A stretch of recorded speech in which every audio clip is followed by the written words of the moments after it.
Deputy Defense Minister for Policy, Andrew Yang, is a friend of this center. He has been a gracious host as well in Taipei. We're delighted to have him here. He's been in the States on the West Coast and up north, and he brings a very important strategic perspective that we're interested to hear at a very crucial time. And to introduce the program and to introduce our special guest, let me just again welcome. Thank you. Alan. Thanks very much, Lincoln, and thank you all for coming out. I think that Link Bloomfield has made the appropriate evaluation of both our guest and also the importance of the topic. So I'm not going to spend a lot of time wasting your time introducing Vice Minister Yang, but I want to say that you have on your invitation a little bit of what he has done over a long and a very productive career, including as a university professor, as the head of a think tank, and now as a senior official in the government. He's been a friend of, I think, a lot of ours in this room for a long time, and somebody I think we've all come to respect and to look to for sound, balanced judgments. So without further ado, let me introduce Vice Minister Andrew Yang, and take it away. And then after his initial presentation, we'll go to Q&A and discussions. And again, welcome to all of you, and thank you for coming out. Andrew? Thank you very much. Should I Up step to you. on here? It's up to you. I'll make my presentation stay here. Thank you, Ambassador Bloomfield and Dr. Romberg, and also the President of this Stimson Center for your gracious invitation again to make my presence here. And this time my colleagues and I, following the previous year's experiences, to conduct this visit to Washington, D.C. as well as Harvard University to get in touch with colleagues and friends based in the academic community and the Washington think tank community to get the brainstorming, basically, to have a better understanding of your perception, your thoughts, your analysis about the Republic of China on Taiwan's self-defense capabilities, as well as related issues regarding the security situation in the neighborhood, and also taking the opportunity to address some of the issues you are interested in.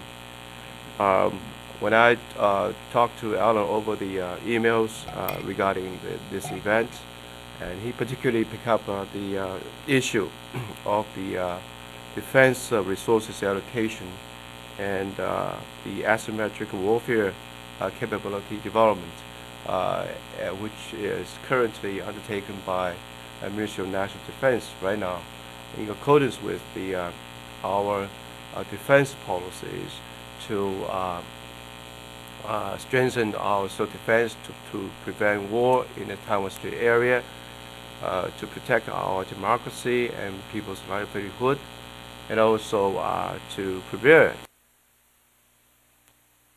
imminent aggression against Taiwan. So I want to start with some of the briefings about what has been done in terms of continuous effort to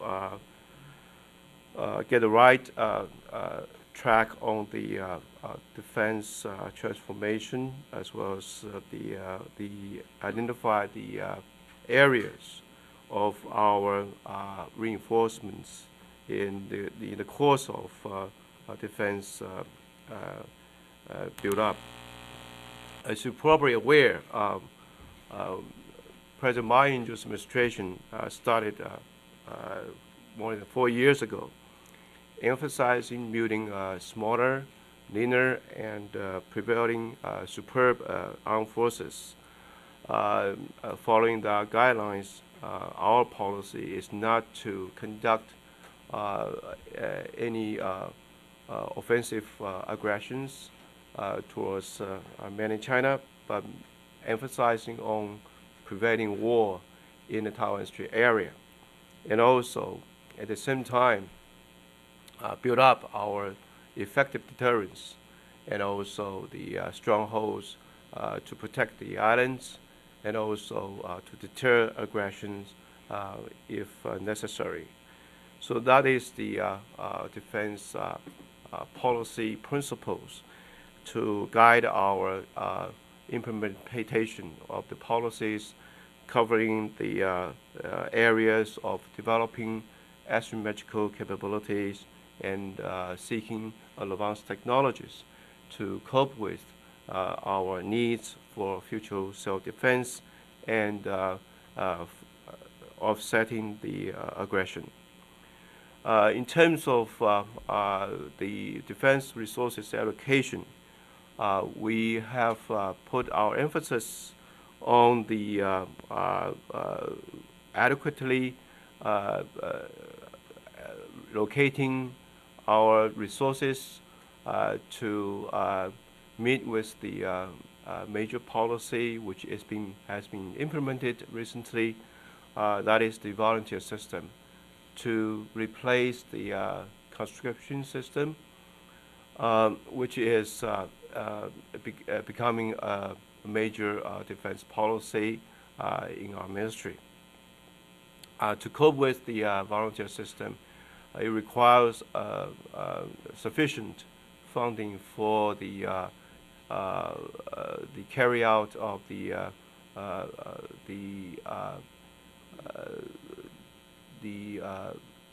personnel acquisition, the employments, and also improving the conditions of retaining the armed forces. I think this is not an easy job for us to do, but we managed to discuss the issue not only with the cabinet, but also conducting interagency consultation and coordination with the Ministry of Education, with the Ministry of Interior, and also to discuss the issue with the Budget Office as well. So I attended a lot of meetings at the cabinet level in terms of conducting necessary coordination with those agencies. We consider the implementation of the volunteer system is not solely the responsibility of the M&D. It's the responsibility of the entire cabinet. So on the one hand, we have to make sure that all the interagency coordination supporting this major policy, and also providing necessary amendments in terms of our current legislations to cope with the implementation of the volunteer system. Fortunately, by the end of last year, we did succeeded in get the approval of the amendment of the major legislation, defense legislation, in order to providing a legal basis for our implementation. And this year, our major task is to get the approval of the continuous packages of legislations such as organization law and other legislations in order to provide the foundation for other transformation, which is very important for the volunteer system. So we hope the next session of the Parliament, which will be back to office in late September, can perform the job and meeting the requirements that is needed for this transformation. And in terms of the procurement, I think that we have done a lot of studies, particularly at the IO office, the Integrated Assessment Office, to conduct the simulation and build up a lot of mathematical models to look into the joint warfighting capabilities, particularly emphasizing the asymmetrical capabilities. I think that's the area that requires continuous study as well, which with the purpose of identifying how to perfect our jointness in the future.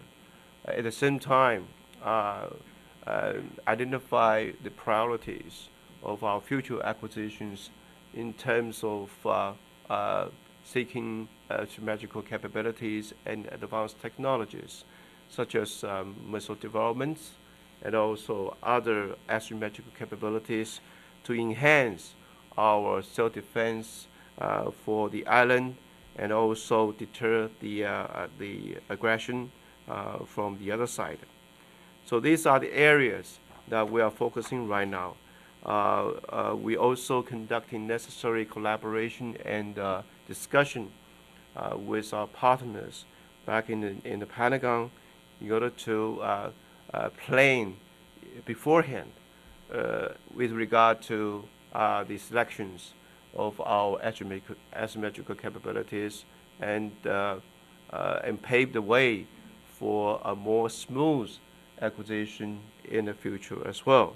So that requires a lot of discussion between two sides, between Taipei and Washington, D.C. as well. And I think that people are interested in the question of, given the fact there's a constant or continuous constraint in our national defense budget, and how are we going to rationalize or make it more efficient in our future requirements? I think that in terms of the professionalism of our future training and also doctrinal developments, we actually conducting necessary amendments and transformations in terms of joint training programs. I think that's the area that we are continuously emphasizing right now.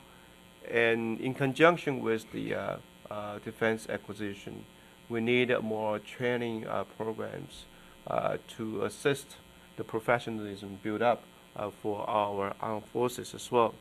So right now, such as we have lots of approved transfer of defense articles, such as Patriot systems for our air defense, and also the Apache helicopters, which is about to be delivered soon, and also the Black Hawk helicopters also due to be delivered as well. So we are focusing on those defense articles being transferred to Taiwan, and at the same time identify the officers and men to familiarize the operational doctrines, and also conducting jointness through these training programs we have established with the provider, that is the U.S. government, to assist the training for those advanced weapon systems. And particularly, we emphasize on the jointness. So the training is not necessarily carried out in accordance with the individual articles being sold to Taiwan. It's very much integrated into the jointness, which has been studied by the IO office in Taipei, and also find the best ways to combine those trainings to be taking place either in the United States or in Taiwan. And also, we also put into our Hangguang exercises to make sure that it meets our self-defense requirements in the future. So it's a very much systematic ways to to conduct this jointness and asymmetrical capability build-up. So you can see that by conducting these studies or integrations, focusing on jointness, in a way you actually, with the principles of cost effectiveness in the spending on the training. So in terms of procurement, we're not necessarily focusing on just buying weapon systems. We are combining all the doctrines, jointness, and also the integrations of the self-defense capabilities all together and put into adequate training programs and familiarization of the weapon systems. And we constantly evaluate those jointness capabilities down the road as well. So this is the concept of developing asymmetrical joint warfare operations at the department right now. We're still facing the constraints in terms of how to be effectively utilizing our defense resources. Every country facing the same challenge as well, that you constantly try to get more resources funding, but you don't really get those money available for the defense modernization. What we are trying to do at the moment, which we already demonstrate, could be a more reasonable way to get the necessary support for the modernization process. I still remember last year in September when I was in Washington as well, attending the U.S. Business Council conference, and I made my presence in Washington in terms of assisting the process of F-16AB retrofit programs, and we have developed a very efficient mutual cooperation mechanisms with Pentagon and the State Department, with particularly addressing to the F-16 retrofit programs, that we sort of come up with this administrative jointness with each other in terms of assisting the process to be approved through the congressional process, and also we are meeting the requirements as soon as the Congress approved the sale, and we actually speed up the process at the M&D to evaluate the packages and conducting very intensive discussions with the U.S. counterpart, that is the U.S. Air Force, to identify the items and the requirements which is associating with the F-16 sales, and come up with the letter of the request immediately and send it to the Pentagon as well. So we consider at this point we also working closely with Cabinet to get and the Legislative Yuan to get the necessary funding for this program. So we said to the U.S. Pentagon and also the State Department that this is a very variable experience for both sides, that even though we are facing budget constraint, but we managed to get the funding available for the programs already approved by the United States. So we said to the United States, our counterpart, once you approve the sales through the necessary due process, we will make sure those funding and resources will be available to support those programs. So I think that we have already achieved that kind of a mutual understanding as a result of the F-16AB retrofit. And we will follow the same process in the future assessments and collaboration with regard to the requirements for developing our asymmetrical capabilities down the road. So I think that it takes a lot of effort from both sides to work very closely, very, very closely together, and with the jointness in mind. I think that's important.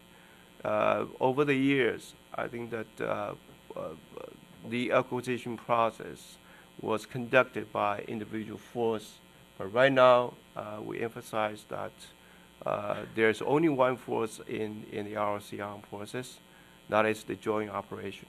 So we're focusing on this joint operation in order to achieve our projected asymmetrical capability in the future, which means that we're not only seeking the necessary defense articles, but also we are discussing ways, more conventional, more cheaper ways, and more effective ways to defend ourselves through hardening or other capabilities, so that we can meeting the threats and still retaining our self-defense capability as a result of the strikes. So these are the areas that we are constantly discussing the issue with the United States as well. Given the fact that the United States is clearly rebalancing its military and security imperatives towards Asia, and we're also seeking the discussion with the Pentagon and with the State Department. What role should Taiwan play in terms of coping with or collaborating with the U.S. efforts pivot towards Asia? So this is the area that we are starting to discuss with each other as well. So in that regard, I consider United States and Taiwan has maintained and also increasing our collaborations and cooperations in order to preserve peace and stability, not only in the Taiwan Strait area, but also covering the maritime area surrounding Taiwan as well. So we emphasize that Taiwan play a pivotal role in terms of protecting peace and security in the Western Pacific Ocean. That role has been clearly identified by the United States. So I think that there are very much a positive trend in the future for our defense cooperations down the road. And we are doing our best trying to get more resources and more adequate spending and more effectively spending our resources to develop our jointness and asymmetrical capabilities to cope with the needs in order to preserve peace in this region. I better stop here now. And if you have the related questions or other questions relating to our self-defense, I'll be more than happy to answer them. I'll do my best. Thank you very much. Oh, by the way, my presence here is my personal capacity, not representing the MND. Okay. Thank you. Well, thank you very much. That gives us a lot of material, and in addition to whatever other questions, and I can't imagine people might have other questions, but you never know. Let me just take the privilege of the chair here for a moment to ask you the first question. You talked toward the end about the U.S. rebalancing, and, yes, or pivot, as some people like to call it. What kind of assumptions do you build into your planning about that? I mean, you know, we face, as you were pointing out, just as you do, perhaps at the end of the year in more drastic form, actually, budgetary problems. As you plan ahead for your own defense efforts and think about coordination with the efforts with the United States, what kind of assumptions are you able to make in a reliable way about what the U.S. is going to be doing given this situation, and how does it affect, how do the possible outcomes of our own budgetary congressional process affect your planning? Do you have alternatives in case the U.S. does this or in case the U.S. does that? Well, Alan, I think this is the area we are seeking better understanding with each other right now. As a matter of fact, we understand the vision for U.S. Made this decision. It's important strategic shift as far as the U.S. is concerned to relocate its defense and capabilities towards Asia. And we also noticed United States has conducted various discussions with allies and partners in the region right now.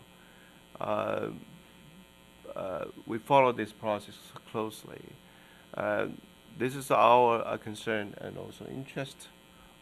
We already made a clear message towards the United States that what will be our role here, and we certainly understand our responsibility in the region. I oftenly brief my colleagues at the Pentagon, even including the State Departments, that we have to develop common threat pictures. We also have to develop a common security pictures in the Taiwan surrounding waters. And in conjunction with these two common pictures, we need to develop common modernization pictures for Taiwan as well. So these are the three fundamental issues we are currently in the beginning of discussing with our counterpart in Pentagon and also including State Department right now. Okay, thank you. I would ask when you're called upon, first of all, obviously raise your hand if you got a question, but please wait. We have a microphone so that everybody can hear it, and also identify yourself by name and affiliation if you would. Go ahead, Eric. Admiral? Yeah. Do you want to call on people or you want me to do it? Eric McVeigh, the Institute of Foreign Policy Analysis. Andrew, thanks for this afternoon and for all the things you've done over the years. When I was in Beijing a few years ago, I began actively advocating maritime cooperation between the U.S. Navy and the PLA Navy. But I mean that military cooperation to be even broader, to include the ROK and Japan, and for that matter, Taiwan in the long term. It may be something of a pipe dream, but it seems to me it's worth something, it's worth some effort. I mentioned this to Admiral Richard Young, President of NDU, of course, and I mentioned that one of the steps that I was advocating was humanitarian assistance and disaster relief cooperation. And he volunteered that there was some thought being given in Taiwan to the development and building of in Taiwan of a humanitarian assistance and disaster relief ship that, among other things, in addition to being innovative and asymmetric and yet another use of the word, and indigenously developed and so forth, all words that I found from your slides, that it might not come from the defense budget, but there might be funds elsewhere. I wonder if that idea has been discussed any further, and whether you think it has any merit. Thank you, Admiral. This is a very important issue as far as M&D is concerned. We also, I don't want to use this word, try to educate it. It's not educating. It's sort of constantly discussing this issue through the interagency mechanisms with other departments as well. We actually developed the capability of conducting relief and then humanitarian and relief operations at the MND as well. With my presence at the MND for nearly 3 years, I personally witnessed that our armed forces has performed successfully those duties and missions abroad and domestic relief operations as well. So we constantly discuss this issue at the institutionalized platforms with counterpart at the PACOM and Pentagon as well. And we also receive positive responses from the from Pentagon and from PACOM as well. And we have people participating in some of the courses or training in Hawaii with regard to enhancing humanitarian and disaster relief operations. We're also suggesting that maybe United States can consider to include our armed forces to participate in international efforts to conduct relief operations and disaster relief operations as well. I think this there are abundant areas to be explored in order to enhance cooperations not only with the U.S. but also with the regional partners as well. And we also discussed this issue through the cabinet meetings with other agencies or departments at home with regard to resources allocation. In most of cases, MND probably has developed capability, but we need support and assistance through other agencies' participation and contribution as well. So this has been raised at the national security level as well. And so we consider we have more opportunities to enhance this capability in the future. Okay, Naveen?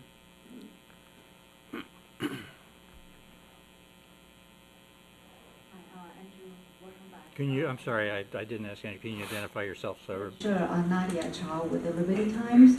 My question is that many people here talk about the challenge from POA is anti-access and aerial denial. Recently, CSIS, independent assessment indicated this challenge again. So I wonder, from Taiwan's point of view, what can we do in this regard? And is that cost effective to buy more fighter, or actually we needed more missile or other capability? Thank you. Thank you. I think that if you read our defense reports published last year, we already mentioned this in our report. Now, in terms of facing the increasing PRA missile capabilities, and also there are continuous efforts to conduct a long-range precision strikes, as you mentioned, aerial denial and also A2 as well. The way that we develop our asymmetrical capability taking place in two aspects. One is to enhance our air defense capability through a continuous acquisition of the advanced missile systems, which is a very limited number, by emphasizing to protect the key and crucial installations in Taiwan, particularly the military and infrastructure installations. So this is an ongoing process. The PAC-3 systems are being continuously work out between two armed forces right now.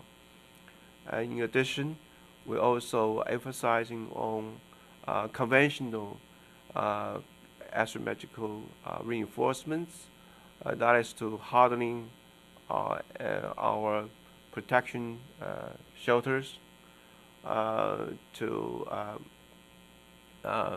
reduce the damages from the missile strikes against Taiwan. And that particularly addressed to the military installations. So hardening is important aspects for our future developments.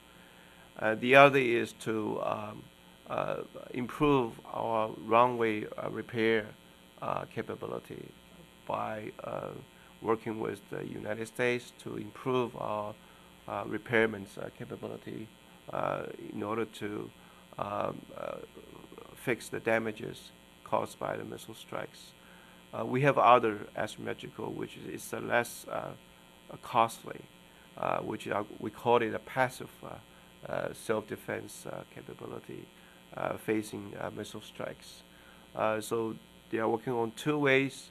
The objective is to preserve or to protect our military assets as much as possible facing missile strikes against Taiwan, so that we still maintain capable forces to fend off follow-up attacks from mainland China.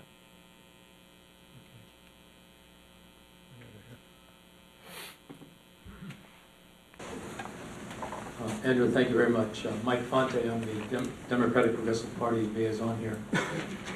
You mentioned the rebalancing that the United States is undergoing in the area, and Taiwan's willingness and to cooperate in that, and not just for Taiwan but the surrounding waters. It seems to me there's been mixed signals about that. I know President Ma has just made a very important initiative about the Diaoyutai Senkaku issue. But previous to that, there was that unfortunate incident of the fishing boat that went with 5 patrol boats in protection. And in addition to that, there's been a question of some float by Lin Yukong and others of extending the runway on Taiping, or perhaps changing the weapon mix there. So I wonder if you could give us a little bit of an idea about how the conversation has gone between, obviously this is, the South Sea and the East Sea are very important dimensions to the rebalancing effort. The United States is very concerned about the friction in both areas. What is the basic position, as you see it from MMD's perspective at least, on those two areas? And are those extending the runway, the patrol boats going, were those one-off situations, or are there more to what's going on between Taiwan and in those surrounding areas? Well, I think that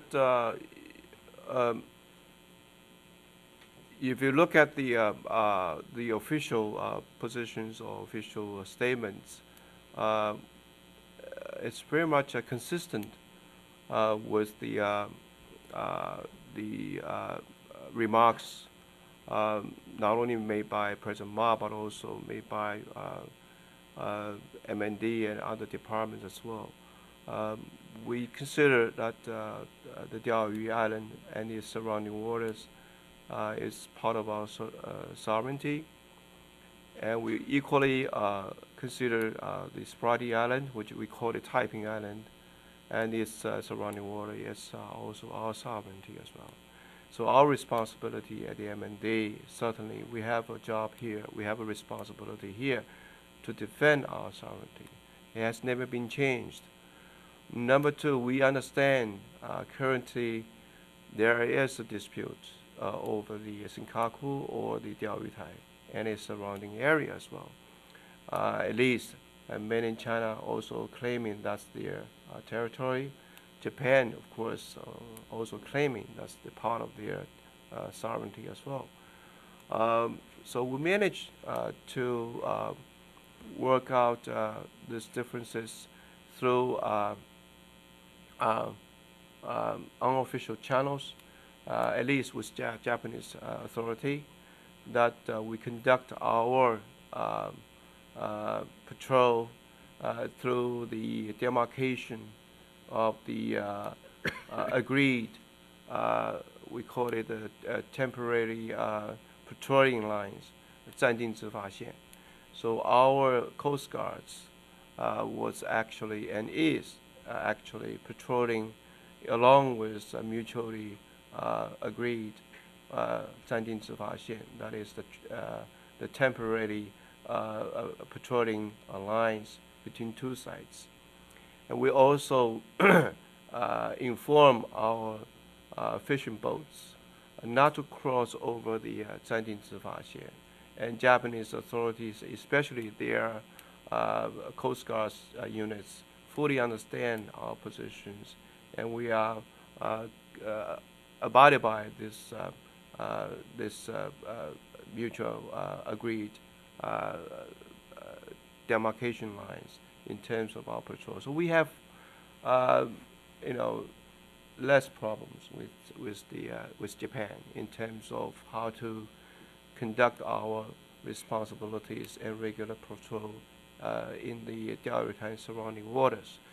But of course, there are sporadic individual activities taking place, and I think that we maintain sufficient communication with the Japanese authorities and notify those activities, and they fully understand our positions and consider this is not a violation of the mutually agreed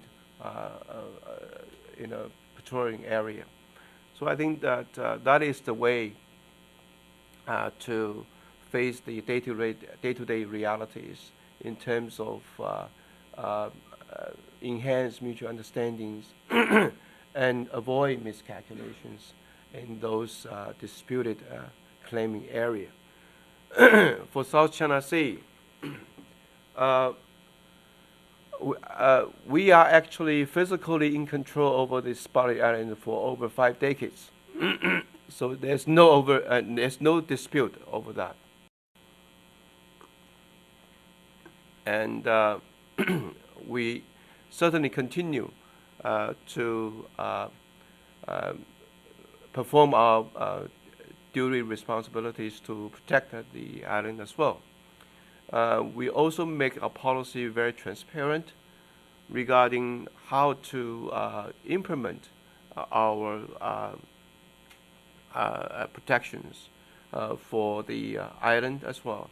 And currently, the island is being stationed by the Coast Guards to do the legal patrol in the surrounding waters, which is very much in accordance with the international law of sea.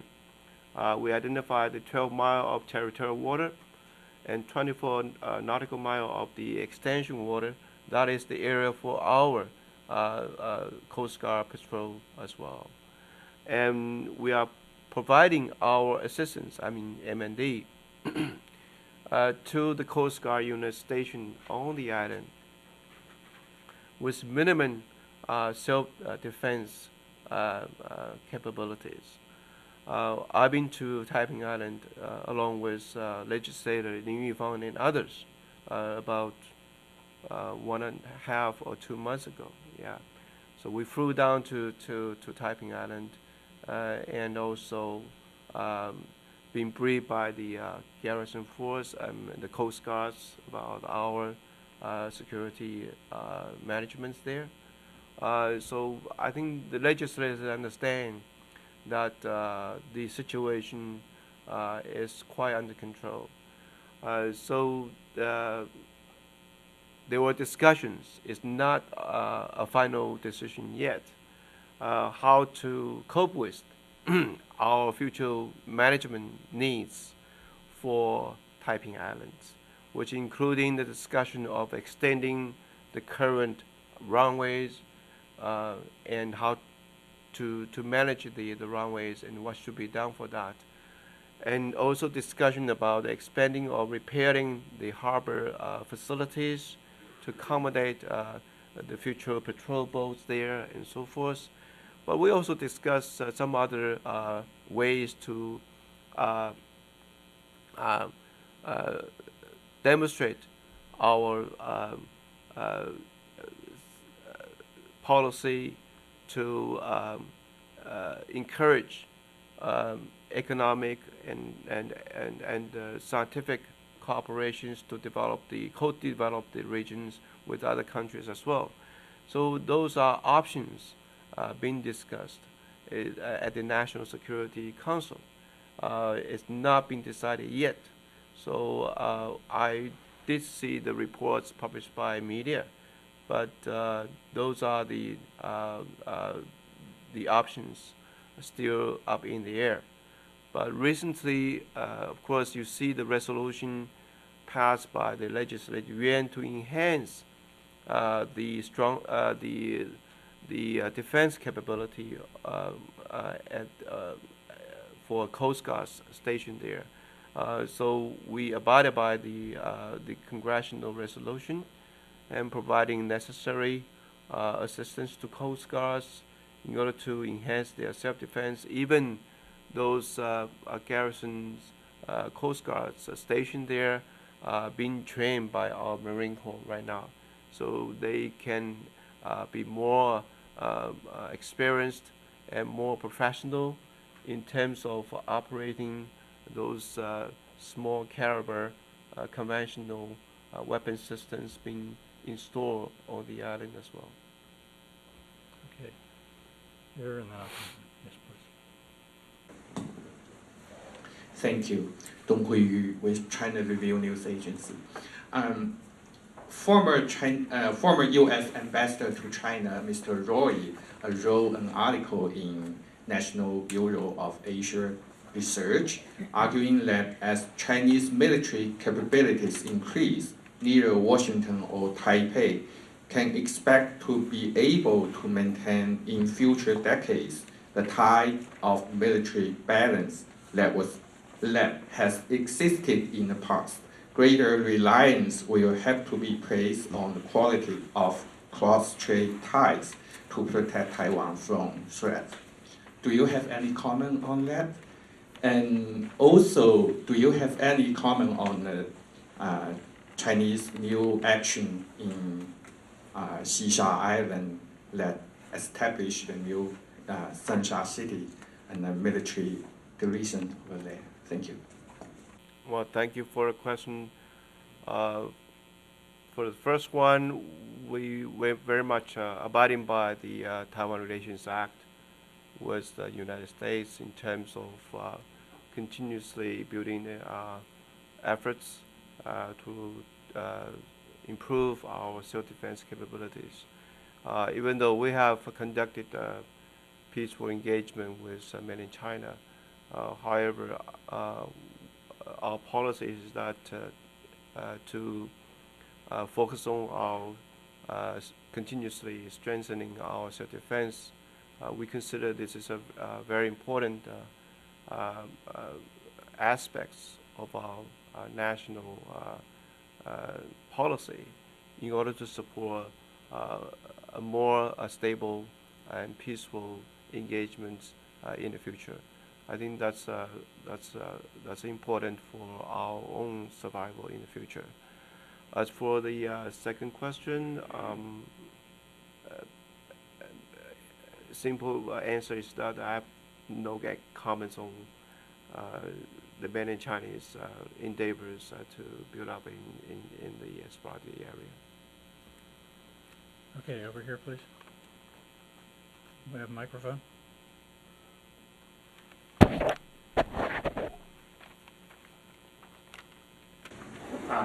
Steve Winters, local researcher. In the U.S.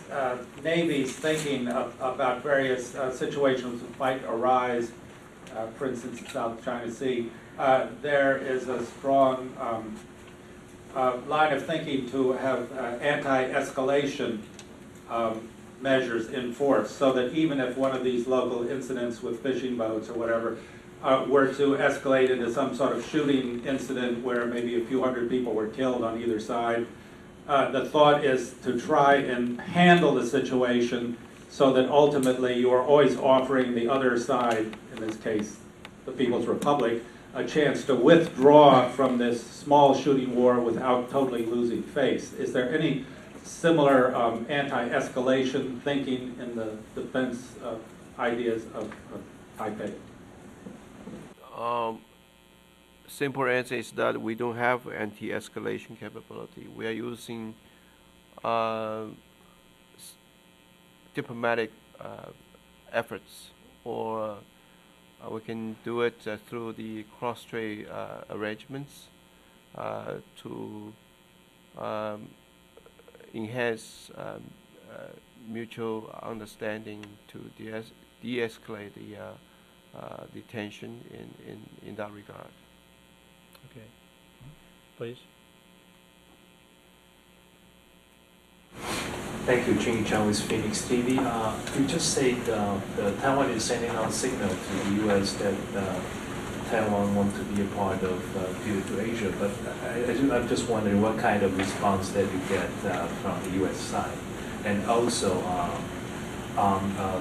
Admiral Willard of PECOM will visit Taiwan next month, I believe.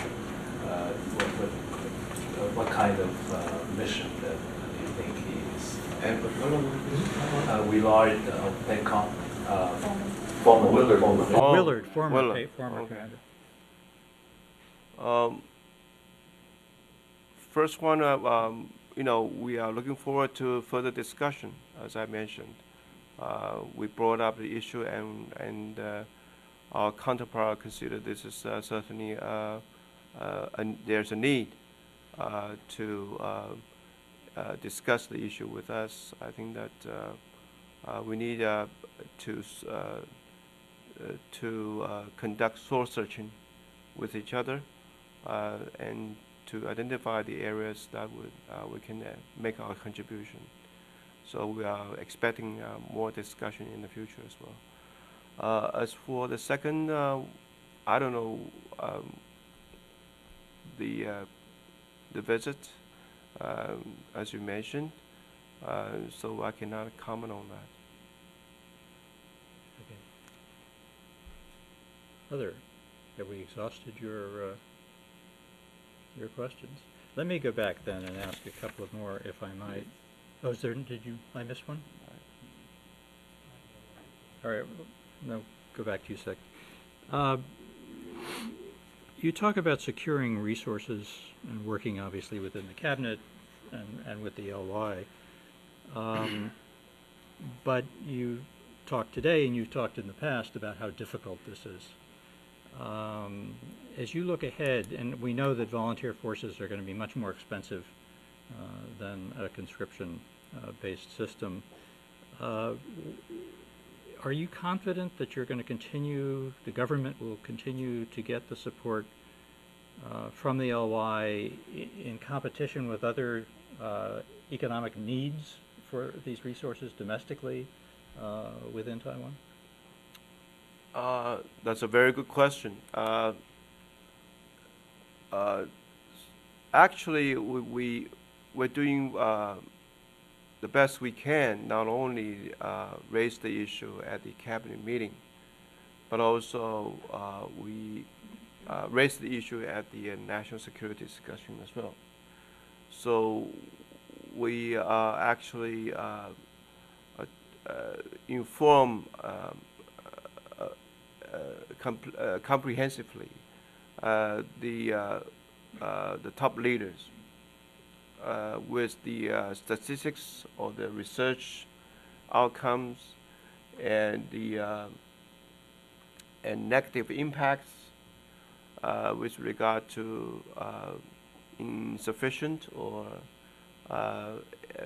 inadequate funding for our defense transformation. What would be the outcome and impact on the national security issues? I think when we discuss the resources allocation, we tried our best to bring everybody focusing on the national security interests.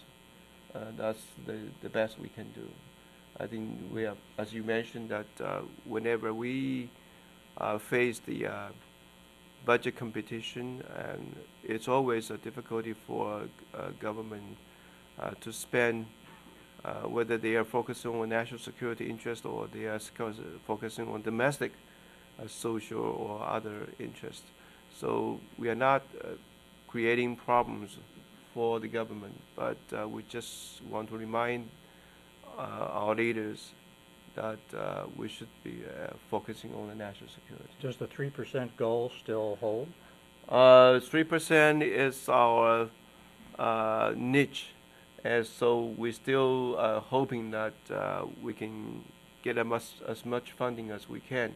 As I mentioned, even when we don't get a 3%, but whenever there's a major acquisition comes up, and we get those approval from the United States, and the money has to be available for those acquisitions as well. So you might as well get the compensation for the shortages of our resources.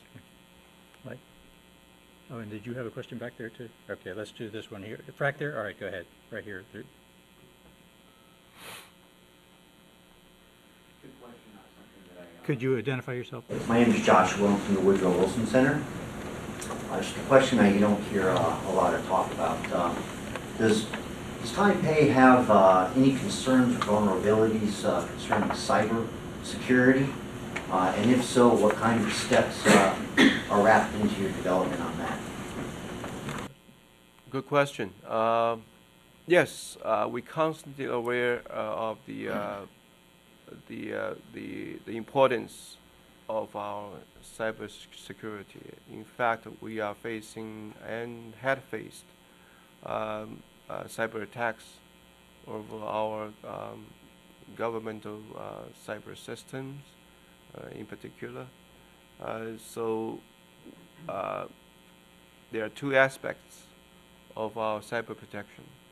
One is the armed forces cyber system or information system is physically isolated from the civilian system. So we make sure our colleagues will abide by the rules and disciplines not to connect the military information systems into the civilian systems. So we are very strict on that kind of discipline. So physically separation from the civilian system can avoid a direct attack on the armed forces information system. That is it's a passive protection. And also I think that it gets the attention from the National Security Council as well. And National Security Council already set up a task force to look into the governmental information systems facing cyber attacks. So there are measures to be implemented and also necessary resources being allocated in terms of reinforcing the protections of the governmental cyber system as well. Those are the passive protection measures being installed or to improve. As far as I know,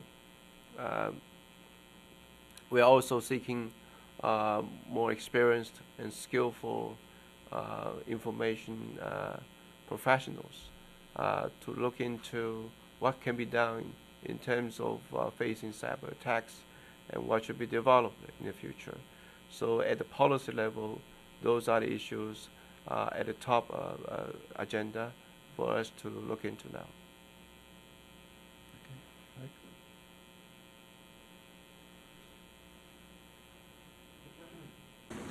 Clearly, in this town, there's been an increased concern about the A2AD capabilities of the Chinese, and it provides a real problem in terms of the U.S. God forbid there should be a conflict, but if there were, for the U.S. to be able to come to Taiwan's aid, and therefore the need for, as you've already indicated, much more in place in terms of deterrence on the island that will be able to hold off any such thing. And one aspect is submarines, of course. I think a lot of people here believe that that's an element which is missing at this point and needs to go forward. My understanding is many people believe that the China shipbuilding can build the hulls. The question is getting the guts of it and the armaments, et cetera. And I wonder if there's been any movement on that direction from your own planning, from your own discussions about the possibility of Taiwan building their own subs and then getting help with some of the internal weapon systems and propulsion systems, etc.? Well, Mike, as you know, that request for submarine replacement still our policy, which will be continue our policy down the road as well. And as you know that in 2007 we have received approval of $300 million being allocated to U.S. Navy to conduct a study for the possible options for our submarine replacements by the U.S. Navy as well. So we're still very much hoping that United States can actively conducting their study for the requirements so that we can move on to the next phase of our acquisition. We haven't discussed anything about the indigenous capability in building submarines right now. Okay. If there are not further questions, I'm going to close this with expression of true gratitude, Andrew, for Thank you. coming here, for your really very thorough explanation of these issues, and clear, and for taking what are not always the easiest questions here. So again, thank you, and thank you everybody for coming. Thank you.